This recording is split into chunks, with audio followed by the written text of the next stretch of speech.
Welcome to the Mischief. I'm Vallen, and this is Thaumcraft for Minecraft 1.12. Today I'll be covering the basics of Auramancy, and how we can have a little bit of fun with your caster's gauntlet.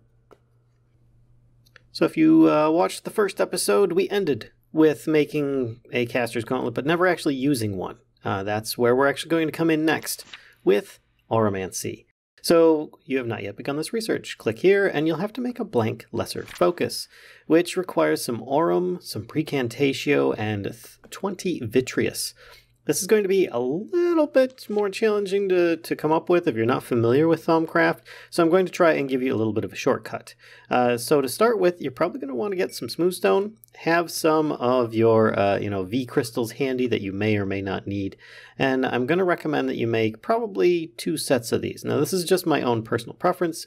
You don't have to do this. I've got a couple of extra Ignis crystals here, so I've got a whole bunch of arcane stone. What good is arcane stone? Well, first, let's make ourselves a couple sets of arcane stone slabs, and I will demonstrate a little bit further here. Now I'm taking those slabs like this, make an arcane pedestal. The reason for this is because it has magic on it, and it's just at the cost of like 1 or 2 crystals and a whole bunch of smooth stone. Probably the cheapest way I could think of without getting too much overflow of other materials so that you can get some magic on there, or the little magic wand. Now the other items, the aurum, that one you might think is going to be difficult, but it's actually relatively easy. You just need to find one of these trees here, and it's going to have a whole bunch of, well, the silverwood logs. It's a silverwood tree. You can use the sapling if you really want to, but as they're a little bit tougher to come by than the logs themselves, then I recommend you just get the log, get a few of them. I'm just spawning them in so I don't have to cut that tree down. And then I'm going to just put them in here, turn them into planks. And the reason I'm turning them into planks instead of using the log itself, because I can get more aurum this way, is because if you look, I have a whole bunch of, I think it's arbor, is the green leaves. That means a lot more waste that I would have to convert into crystals, and I always end up with a huge amount of that. So I'm just converting them into logs so that I'll have a little bit less of that to worry about. Don't forget about your catalyst that you'll need 1 Ordo V shard, or crystal. So therefore I just toss all these in. There, and poof. We get ourselves 1 blank lesser focus. So it is now complete, which then it unlocks the next step of basic Auramancy, which is to make a stone table and a focal manipulator, which is going to be our caster focus creation device. It will require 100 V in the area. With this mod's help, shift click everything into the table. It does require a couple more V crystals, 100 V in the area, but there we go. I now have a focal manipulator, and if you want to help with your research studies, I recommend you keep it within about 4 blocks of your research table so that you can then gain the benefits from it. For instance, I moved my crucible to the left 1 block from my first video, and it is now within range, and also my focal manipulator, which will allow me to, well, do a bunch of studies, because you're probably going to need to do a bunch in order to continue. At this point, we should be able to complete this, but examine fire very closely. This one's rather simple. You just need flint and steel, and then, or just a fire source of some sort, and then you just place it on the ground, burn yourself, and you have felt the touch of flame. Hopefully you don't burn for too long. That having been completed, we can now go back in here and complete that research. Now, if you open this up, it looks like, what is it? It's just a big metal plate. No, you just put this in here and you have 2 options, touch and fire. If for some reason it malfunctions, just lift it out of the bottom here, put it back down, and you should have this where it starts reading things for you. If you need to, you can always just click on these a few times, and right click will delete stuff. Now this here in the center with the eye represents you. This represents the next item that you're going to put in place. If I choose touch, then that is going to be the effect. It is something I touch or within a few blocks of me that I can touch. Then you give it an effect, will be set on fire, or will take fire damage, depending upon things that you go. Now, similar to an anvil, you can actually rename things up here. So we could do this flame touch. There we go. And it has information on the sides. You've got your complexity, your experience cost, your V cost, V per cast, crystals required, all sorts of things. And if you click on this, different options may or may not appear. So it's a little overwhelming at first, but it all will make sense in the end. So the complexity, this is how challenging each item will bring to the table. Touch, 2. Fire, 2. So therefore a total of 4 out of 15. So you have a cap. This is a basic or a blank lesser focus. So therefore it's only going to have a 15 maximum complexity. Therefore you can't put very complex spells on here. You can't enhance them really, really high or something like that. Now in this case, touch has a very low complexity and should be very easy. Fire has some customization to it, but I don't think you can max it out even on this one. Now there is an XP cost to it. I currently have 9 levels at the moment. I may or may not increase it as we go, but it will cost you some to just commit to this as you do this. Then you've got a V cost, and this is using V from the aura around. It actually will pull from the aura, and the aura will slowly fill into where you're at as well. So it'll just take a little bit longer is all. V per cast is how much V in the chunk that you're in is used every time you cast this spell. And then, of course, crystals required, you need to have Aversio and Ignis. Now, Aversio is usually anything to do with weapons. So if you just get like some stone swords, toss them into your crucible, and then you get yourself the crystals that way, you should be good to go. Get some Aversio and some Ignis, because they're going to be our main ones that I'm going to be using today. Now, if we go on here and we choose Fire, of course, Touch doesn't have any extra options. Fire does. You can increase the burn duration. A burn duration of 0 means that it won't actually set anything on fire. Power, on the other hand, means the amount of damage it does. Right now, if you hover over fire, it says it hurls flame at your target and sets it alight with 4 attack damage, the equivalent of a wooden sword. So it'll do 2 hearts of damage, but you can increase that. And every time I increase that, you'll notice that the complexity, the V cost, and the V per cast will increase. So I can increase it up to a maximum of power level 5. Which will give it 8 attack damage, which is pretty darn good, actually. So that's 4 hearts every time it hits. And it still has some more complexity before it maxes out. So we could actually set it to burn things for longer. Now, I could keep going. Burn duration of 5 seconds, but look, it's too complex for this lesser focus to work with. Now, V per cast, 3.4. So it's still going to be pretty darn cheap, considering that there's over 300 in this chunk. But if you run into a chunk that has less, and you're constantly spamming this thing, you'll probably eliminate the V in the area, and you'll have to have a longer cooldown because V will then slowly fill into the chunk that you're in. Let's reduce the burn duration so that it's less. Total complexity 15 out of 15. We can start crafting at this point. If for some reason you think you have everything set and you can't find anything wrong, and this is still not ready to highlight, even you've got the levels and everything, try clicking down here once or twice, and then it'll probably work just fine. Then you'll slowly see that the V cost is reduced as it starts making the tool, and boom, there you go. We now have this. You can pull out Flame Touch, which let's put it on my hotbar here. Now, there's an easy way of doing this. You just press your F key by default is set up for this. So you may have a key conflict with swapping items, with your offhand or something like that. So you might want to change that in your config or in your controls menu.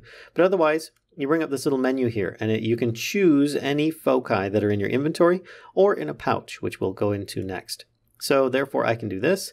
I can highlight over this, click it, and you can see it has all the information at the top left here. Burn duration, 3 seconds, power of 5. The name of it, 3V per cast, etc. I click it, it is now in the gauntlet. I right click, and I do a little flame effect. If I'm actually, let's go outside here, out here, and I aim at something, it will set it alight because I gave it a flame duration. If you give it no flame duration, it will not actually do that.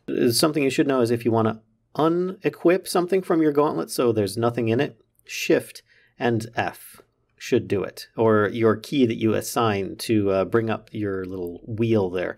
So then you can actually take this and you can redo it. Let's say I don't want it to set things on fire because I like the forest I'm in. I just want it to be maximum power, and I'm fine with that. So therefore you want to do touch, then fire, because if you don't have touch in here and you just have fire, you're just going to set yourself on fire. So be careful with that one. But then we do this and this. And it's rewriting on the same basic casting focus here. So now if I hit this, choose here, I go outside, it's still going to do the same damage on hit, but it's not going to set things on fire anymore. So therefore that's a little bit safer for you. A lot of people don't like some of the fire aspect type items because they may set things on fire, including mobs and stuff, but it now does some damage. So if I bring a friend in here, let's say a spider volunteer is brought in, and then we just torch him. See, he's set alight, but the floor and objects around will not be. So there you go. Once you're done running around scanning stuff, hopefully you'll have enough observation already set. Click complete, and then you can move on and make yourself a focus pouch, which is actually really, really basic. Recipe for it is a mundane belt, which that alchemical brass ingot that I showed you how to make in the first one can be used with some leather to make the mundane belt. You craft it up like so with 25 in your arcane workbench. 1 piece of gold. It will cost you a little bit of V from the area, and you now have a focus pouch. Now, what good is a focus pouch? Well, if I unequip, now you see here I don't have any other focuses in my inventory. If I unequip this focus, therefore my caster's gauntlet is empty, but it's not in my inventory. It is now in my focus pouch, along with any others that I may unequip or switch out. And on top of that, you can save it in your inventory just by putting it on your belt slot here. So you don't even have to have it in your main inventory. You can store it as a bauble thing there. So where to next? We can continue on in all sorts of interesting ways, but I'm going to say that at this point, it's going to make your life a lot easier if we can get to the workbench charger by way of the recharge pedestal, which actually isn't going to really be that much use to us at the moment, but it will be later on in other tutorials that I have. This, of course, will cost 1 theory in Auramancy, and if you have not done so, be sure to click your Auramancy boost before you start creating your theories and see what you can do in order to try and advance. Remember, this at the bottom means that you just need to have it in your inventory. This with an exclamation mark means that those items will be consumed if they're in your inventory. Aha, and here is an excellent example of some of those celestial studies. If you have some of those celestial notes I talked about in the previous tutorial, then this will definitely give you a big boost. 25 to 50 inspiration. Boom. All sorts of interesting stuff. There we go. Wow. Wow, yeah, that really worked good. Complete theory, and there we go. I now have learned a little bit more about the theories of Auramancy. Completing that, I get a recharge pedestal, which a recharge pedestal, strangely, is not going to be that effective right now, but you can make one, set it down, and use it to charge things with V, but we're not going to be covering that today. What we're trying to get to is the workbench charger, which of course will require observation and more theories in Auramancy. There we go, and now that I have done my research, I can complete this and make a workbench charger, which is actually pretty cheap to make. I recommend you make at least a couple of these. Let's make 2 of these things. It's going to cost 200 V each, which will take a little bit of time for this to do this, but this is why. Here, I can already fix this. I just simply need to put this on top of my arcane workbench, and look at all the V that is now available. I now have 2 of them. And in fact, I can put the other one on top of my focal manipulator, which this will allow you to take all of the V in all of the surrounding nearby chunks by 1 chunk radius around us. But let's get back onto using our caster focus and making some fun stuff. We're going to start with elemental effects, which hopefully you've done some more Auramancy observation of scanning things. Air, Gelum, which is just you need to scan some kind of snow, is going to be an easy thing, especially if you've scanned a snow golem, then you're already going to be set. And Terra, complete that, and you gain yourself a few extra options. Before you only had fire, and now we can do something a little bit different. So first let me unequip this, then we can take that same focus or a new one. Alright, so as you can see, we now have, same as before, touch, but now we have air, earth, fire, frost, heart. No, I'm just kidding. But we do have several new options. Air is going to do a massive pushback, as well as actually some air damage, though it is very less or low. Earth is going to be a bit more damage and has potential to mine things in a specific way. May break weaker blocks. It's going to be more along the lines later on. But for now, it does some earth damage. Then, of course, you've got frost, which will do like a slow 3 effect, as well as do a bit of medium damage. So let's do a touch with air. And you can see that as opposed to fire, where it would set targets on fire, this one just has a power rating. I will need a Versio and air crystals, though. Now that I have those, let's make this air blast effect, and we're just going to start crafting that up. So now if I hit F to bring up my wheel, I now have 2 foci to choose from, and I can use Air Blast, which is actually really cool. Allow me to grab another Volunteer, put one of these guys down here, and you can see it does damage and push him away at the same time. though not a lot of damage. And each one of those castings did use V from the surrounding chunk. So the lower the power on this, the more often you can spam things, or the faster you can spam things. I could feasibly cast things much quicker. Let's do this with Earth. We'll keep the power low. Let me get some Terra Crystals. We're going to call this one Earth Touch, and then we're going to craft. Grab that focus. Then, of course, we can hit F to bring up our new wheel. And you can see that we're doing a little bit of damage here. And, of course, who can forget Frost, which in this case, you can actually make the duration of that slow 3 effect be insane and just increase the power moderately. You know, therefore, there you go, 9 seconds of slow 3, power 2. Not going to do a lot of damage, 5 attack damage, but then again, it can be a lot of fun. So get myself some Gellum V crystals in this case, and then I should be good to go. Start crafting, grab that out, and we now have another new focus. Frost Touch, which is really, really good. So here, let me bring down a spider friend. There we go. I'll put myself in mode 1. And yeah, they're pretty much stuck in a very slow mode for a very long time. Yeah, slowness 2 in this case. So yeah. And of course, you can just keep blasting him for more damage. So you can do a focus on effects. You can do a focus on you know, your damage, or we can continue on and get a little bit more fancy still with projectiles. Of course, you'll need a theory on Auramancy, once again, something that you'll need to have studied, and modus. If you are unfamiliar with modus, it's not that bad. You'll just need some wood in a crafting grid so that you can make yourself a trapdoor. Then you just scan that and get yourself modus, understood. And that should take care of that one. Yep, there it is. Now I just need to do some studying. There we go. I now have completed my projectile studying, and I should be able to continue on, but we've got some other requirements. A normal projectile, a fiery projectile, and a sticky projectile. I have to have been hit by all 3. Well, a normal projectile is easy enough. I recommend in this case getting yourself a dispenser, a button, an arrow, and a fire charge. But now that I have them, I can place this down here. I can put an arrow and the fire charge plus a button here, and I can start experimenting. There we go. I learned more about projectiles, as well as I learn even more about projectiles, and that should take care of the first 2 requirements there, a fiery projectile and a normal projectile. The last one, a sticky projectile. This one actually will probably pause a few people. What you're going to need to do is go out into the world, find yourself some llamas. But in my case, I'm fortunate. I have the ability to spawn them in, so I am going to do exactly that. And it has to be a baby, doesn't it? Oh, but there we go. We got that taken care of. Get out of here, you. Enough of that. So I learned about it just by getting spit at by a llama. And we are able to complete this. Now that may take a little bit of time, but you now have some new options that you can add on top of the ability to shoot things at a distance. So, first, let's put down a focus. We're going to keep it simple. Instead of touch, we're going to choose projectile. And then we're going to choose something else. Let's go with fire for now, because it's just easier to work with. Now, if you look on projectile, we have a projectile speed, and we have some other options. None by default, bouncy, seek hostile, and seek friendly. So none means you're just shooting it and it hurts whatever it hits.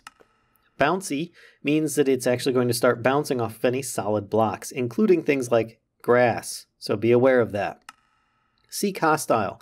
This can be a little bit strange as well as seek friendly. Obviously, it's going to hurt hostile mobs, friendly mobs, but it's not going to not hurt the opposite either. It just means that it's going to actually have an option to go towards those types of entities once it's on a downward path. So if it's arcing, a projectile will shoot in an arc, and it starts going downwards in its arc. It will then start homing towards something that is, well, either friendly or hostile to you, depending on that. So the faster it is, the less likely it's going to be homing. The slower it is, the more likely it's going to be, but it's also not going to go very far.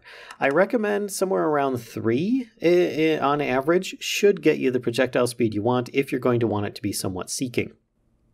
Flame projectile, and therefore now if I go outside and I have some targets nearby, let's aim at this guy here, and I start shooting it towards him, There we go. You can see it actually kind of homes in on him. But if he's here and I'm shooting there, you see it does not actually do it because it hasn't had the opportunity to actually start falling naturally. It's still on its intended path. So if you aim like further away, then it has a possibility of actually kind of homing in on the target. All right, so let's make something like bounce. We're going to keep this one air, we're going to keep it power of 1, and we're going to have it actually bouncy. Projectile speed, let's make this one super fast, because why not? That just sounds like fun. Air bounce, there we go. And I'm going to go into a small area. Actually, this might work in here, so let's try this. It just bounces around. Yeah, and it's going to keep on bouncing in this enclosed space. I can just spam a bunch of these everywhere, and the room will be filled with all sorts of bouncing balls, which, yes, you notice there, I got hit by one of them. So it's just going to bounce on regular blocks. But yeah, like I said before, it will bounce off of grass, which can be really weird, the trajectory for that. But it works real good in things like caves underground. So enough about projectiles. Let's get on to something even more interesting.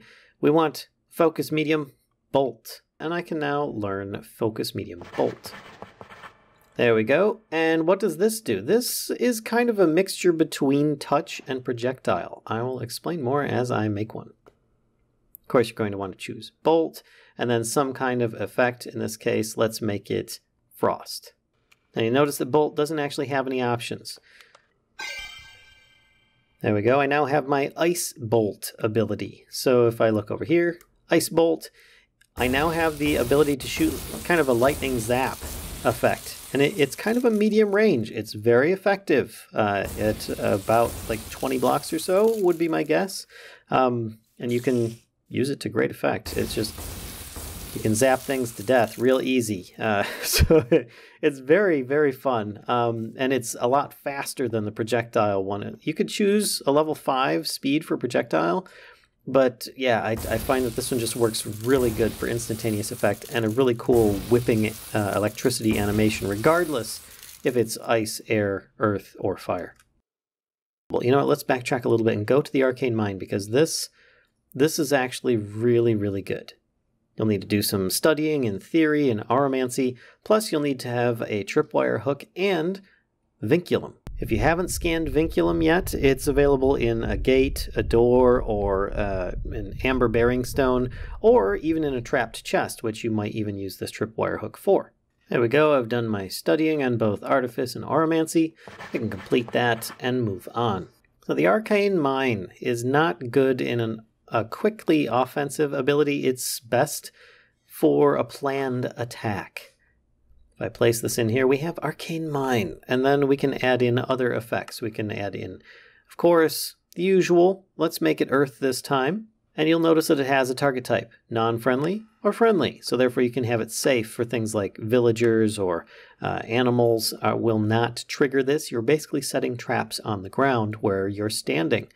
So if we set it to friendly, then it will attack those that are friendly to us. So instead we're going to keep it to hostile mobs. I will need some vinculum shards, and that should be good to go. Earth Mine. So let's go outside and set some traps. Now, if you look here, when I cast this, so a little ball just dropped where I was standing. And I can just keep on clicking this, and all sorts of these will be dropped in this area, effectively making traps every time that I set one of these out. It's very strong and very powerful if used properly. So, if I poke this guy here, come here you, have him come to my wall of earth, he takes a lot of damage from these. Or can, potentially. It just takes a few seconds, though, for these to actually activate. So if I'm trying to use it in an active manner, it's not going to do as much damage. You see, he's just walking right through it. So then I've got to lure him back over it, and he'll start taking the damage. As you can see here, we have the focus modifier, Scatter, has now been added. This one here is really, really good. You'll need to do a little bit of observation on Auramancy and theory Auramancy. There we go. I've done my research, and I can now complete the Scatter focus modifier, which adds a whole new world to everything here. So this will basically allow you to shoot multiple beams. Let's start with Scatter, then Bolt, then air. So this is how it starts with the order in here. You need to have the scatter first. And you can use this with touch if you want. So effectively you can have it just directed around you. But for this, I'm just going to go with this. Air. You can turn up the power level if you want. Obviously, I'm going to keep it down low because you can add in trajectory forks. And this is the spread angle. You see some of these characters over here, it's just a little oops with the percentage not translating well in code. But if you look here, it'll be a 30% cone in front of you, 60% or 60 degree cone in front of you, 90 degree cone in front of you. And this doesn't mean like just in your like flat plane. This means in a large circle. So therefore you want to keep this small. I would recommend 10 or 30 if you want to hit something in front of you. Otherwise, if you want something that's just going to go crazy all over the place, you can go up to 360 and you can add in up to 10 trajectory forks, which can be really insane. So we might as well do that just so you can see what it is. I'll increase the power just so it's maxed out. So what does this add? It adds a bit of complexity to it, and the effect multiplier changes depending upon how many forks you add in. So it can increase the cost on there. Now let's take this, air fork, there we go, and you can see that there's kind of air shooting everywhere. It's kind of the thing. I look like I'm getting zapped in some kind of crazy experiment, but that's the basic idea with this. Now that one's kind of widespread. So if you narrow it down, we can change this so that it's just got, let's say, 3 trajectory forks, 10% spread angle. Actually, we can get up to 4. And I don't think we can increase the power. Yeah, increasing the power that much is a little too much. And we can, can't really go that much. So let's increase the degree one. And then we could potentially go up a little bit. So there we go. So it adds a little bit to that, a little bit more of a power. There we go, a little bit of a trade-off. So I've got kind of like this little cone area in front of me-ish. It's kind of how it is. All right, so now, I'm shooting generally in the area in front of me, but you can see that it's kind of like a broad circle. So this is why you really want to stick with like a 10% field. Otherwise, you're kind of, I don't know, randomly zapping things. You see, I'm aiming here, but I'm not necessarily hitting there with each shot. So it can be good in a group, but it can be really, really awkward too. So here's what we're going to do though. I'm going to show you how best to use this. Arcane Mine. This is where it is, folks. This is where it is. So actually, I need to first select Scatter, Mine, and then whatever element you want. In this case, I'm just going to use air because, well, no, that's just going to knock things away. I want to set things on fire and slow them. Let's go with frost in this case. And we're going to do maximum amount of trajectory forks. It doesn't matter the spread angle, so we're going to max that out just so that it reduces the cost. Frost, we want multiple power effects. In fact, we're going to do that. In fact, we're going to go with earth, just because I don't want these guys slowed down. I just want maximum damage. There we go. 2, and I might be able to target non-friendly. Yep, okay, so we should be good to go. We're going to call this one Earth Mines, as in plural. It will drop 10 mines at a time, which is really, really going to be strong. And it'll drop them all in the same spot. So this one's going to be really crazy.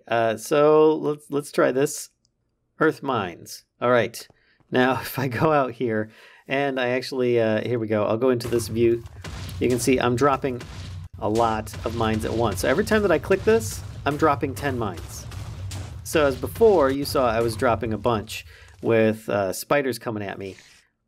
See if I can actually give them a poke.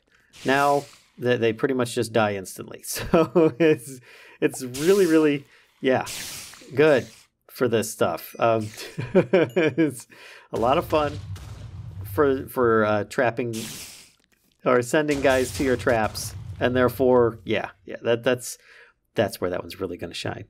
And yes, the mine effects will over time disappear. They're not permanent. So I think that's about it for today. We'll cover the rest in an advanced bit-by-bit tutorial on Auramancy. But for now, I hope you enjoyed. If so, be sure to give a like, comment, subscribe, and as always, be sure to spread the mischief to others if you think that they'll enjoy this kind of content too. And until next time, folks, I'll see ya.